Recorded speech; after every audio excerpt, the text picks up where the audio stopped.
ನಮ್ಮ ದೇಶದಲ್ಲೇ ತಗೊಳ್ಳೋಣ, ಫಾರಿನರ್ಸ್ ವಿಚಾರ ಮಾತಾಡೋದು ಬೇಡ. ನಮಗಿರೋದು ಇವಾಗ ಸದ್ಯದಲ್ಲಿ ಎಮೋಷನಲ್ ಇಲ್ಲಿಟ್ರಸಿ. ನಮಗೆ ಗೊತ್ತಿಲ್ಲ ನಾವು ಮೈಂಡ್ ಯಾವ ರೀತಿ ನಾವು ಮ್ಯಾನೇಜ್ ಮಾಡಬೇಕು ಫ್ಯಾಮಿಲಿನಲ್ಲಿ ಅಂತ. ನಾವು ಕಷ್ಟಕರವಾದ ಸಂಭಾಷಣೆ ಯಾವ ರೀತಿ ಮಾಡೋದು ಸುಲಭವಾಗಿ ಅಂತ ಕಲಿತೇ ಇಲ್ಲ.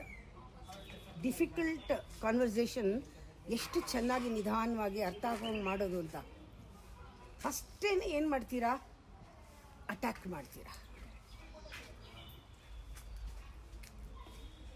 ಅಟ್ಯಾಕ್ ಮಾಡೋದು ಬೇಕಿಲ್ಲ, ಎಗರ್ಕೊಂಡೆ ಮೈ ಮೇಲೆ ಎಗರಂಗೆ ಮಾತಾಡೋದು. ಕಷ್ಟವಾದದ್ದು ಹೇಳಬೇಕಾದ್ರೆ ನಿಧಾನಕ್ಕೆ ಮಾಡಿ. ಆಮೇಲೆ ಏನಾದ್ರೂ ರಿಲೇಷನ್ಶಿಪ್ನಲ್ಲಿ ಮನಸ್ತಾಪ ಬಂದರೆ ಯಾವ ರೀತಿಯ ಕಾನ್ಫ್ಲಿಕ್ಟ್ನ ರಿಪೇರಿ ಮಾಡಬೇಕು ಅಂತಲೂ ಗೊತ್ತಿಲ್ಲ. ಹಾಗೇ 3 ದಿನ 1 ವಾರ ತಳ್ಳೋದು, ಅಲ್ಲೇ ಹೋಗಲಿ ಬಿಡು ಆಯಿತು ಅಂತ ಬಿಡೋದೇ ಇಲ್ಲ. ಇದೆಲ್ಲನೇ ಇಮೋಷನಲ್ ಇಲ್ಲಿಟ್ರಸಿ ಇದು. ಆಮೇಲೆ ಸೈಲೆಂಟಾಗಿ ಇದ್ದು ನಾವು ಸೈಲೆಂಟ್ ಟ್ರೀಟ್ಮೆಂಟ್ ಕೊಡಬೇಕು. ಹಿಂದಿನ ಕಾಲದಲ್ಲೆಲ್ಲ ಅದು ಮಾಡೋರು. ಗುಂಪಿನಲ್ಲಿ ಇದ್ದರೂ ಕೂಡ ಯಾರಿಗೂ ಗೊತ್ತಾಗ್ತಾನೆ ಇರಲಿಲ್ಲ ಜಗಳ ಆಡ್ತಿದ್ದಿದ್ದು. ನಿಷ್ಕ್ರಿಯ ಆಕ್ರಮಣ, ಪ್ಯಾಸಿವ್ ಅಗ್ರೆಷನ್, ಒಂದು ಅಸಮಾಧಾನ ಆ ರೀತಿ ತೋರಿಸೋರು. ಆವಾಗ ಎಮೋಷನಲ್ ಡೈವರ್ಸ್ ಆಗೋದು. ಈ ಫಿಸಿಕಲ್ ಡೈವರ್ಸ್ ಇರ್ತಾ ಇರಲಿಲ್ಲ. ಸ್ವಲ್ಪ ದಿನ ಮಾತಾಡಲ್ಲ ಅವ್ರ ಜೊತೆಗೆ, ಮತ್ತೆ ಸರಿ ಹೋಗೋರು ಮನೆಯಲ್ಲಿ. ಅದು ಚೆನ್ನಾಗಿರೋದು ಮನೆ. ಅದಕ್ಕೆ ಹೇಳೋದು ಎಮೋಷನಲ್ ಡೈವರ್ಸ್ ಅಂದರೆ ಸ್ವಲ್ಪ ದಿನ ಶಟ್ ಡೌನ್. 3 ಸ್ಟೇಜ್ ಮಾಡ್ಕೊಳ್ಳಿ. ಸ್ವಲ್ಪ ದಿನ ಮಾತಾಡಬೇಡಿ. ಸ್ವಲ್ಪ ಎಮೋಷನಲ್ ಇಂಟಿಮಿಸಿ ಏನಿರುತ್ತೆ ಅದು ಸ್ವಲ್ಪ ದಿನ ಇರಲಿ ಪರವಾಗಿಲ್ಲ, ಮತ್ತೆ ಸರಿ ಹೋಗುತ್ತೆ.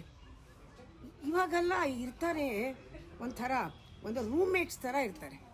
ಇರೋರು 4 ಜನ ಎಲ್ಲ ರೂಮ್ಮೇಟ್ಸ್ ಥರ. ಅವರು ಗಂಡ ಹೆಂಡತಿ ಡಿಸ್ಕಸ್ ಮಾಡೋದು grocery bill. Never your feelings.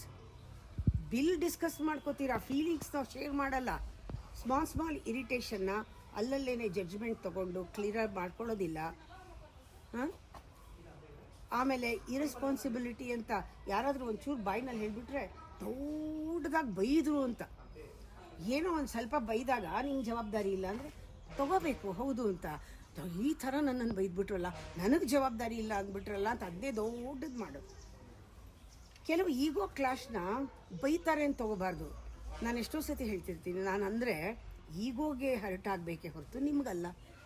ನಿಮ್ಗೆ ಅಂದಿಲ್ಲ ನಾನು, ನಿನಗೆ ನನಗೆ ಮಧ್ಯೆ ನಿನ್ನ ಈಗೋ ಬಂದಿದೆ. ಈಗೋ ಹರ್ಟ್ ಆಗಲಿ ಪರವಾಗಿಲ್ಲ. ಯಾರು ನಮ್ಮ ಈಗೋನ ಹರ್ಟ್ ಮಾಡಿ ದೂರ ಇಡೋಕ್ಕೆ ನಮ್ಗೆ ಸಹಾಯ ಮಾಡ್ತಾರೋ ಅವರೇ ಗುರುಗಳು ಅಂತ. ಅದಕ್ಕೆ ಹೌ ಟು ಫೈಟ್ ವೆಲ್ ಅದು ಕೂಡ ಎಮೋಷನಲ್ ಡಿಸಿಪ್ಲಿನಲ್ಲಿ ಬರುತ್ತೆ. ಅದನ್ನು ನಾವು ಕಲಿಬೇಕು.